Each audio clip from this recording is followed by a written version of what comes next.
This past week, a 71-year-old war veteran claimed he was left bruised and bloody after being violently dragged out of a speech being given by Hillary Clinton. Ray McGovern, who was a CIA analyst for 27 years, staged a silent protest during the Secretary of State's talk on the importance of freedom of speech in the Internet age. In it, she referred to the uprising in Egypt and commented on how people should be allowed to protest in peace without fear of threat or violence. She also condemned governments who arrest protesters and do not allow free expression.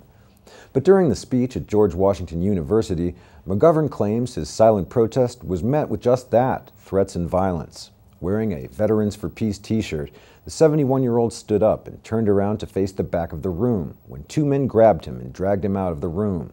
He said he was roughed up by police for his actions and needed medical attention. McGovern told British paper The Daily Mail, quote, "It was a pretty brutal attack. They left me lacerated and bruised. I have bruises all over my body and some of my wounds are still oozing." But Hillary Clinton, who watched me be physically violated and grabbed, was condemning violence against protesters. I was 12 yards in front of her. She knew exactly what was happening, but did not even miss a beat.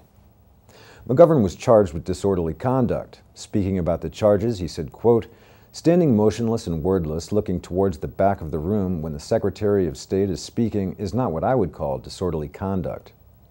The veteran said he was protesting the ongoing wars in Iraq and Afghanistan and the fact that, quote, "these people are pursuing policies which make people suffer and die, particularly in the Middle East." As well as a former CIA analyst, McGovern also carried out the daily intelligence briefings for both Presidents Ronald Reagan and George Herbert Walker Bush.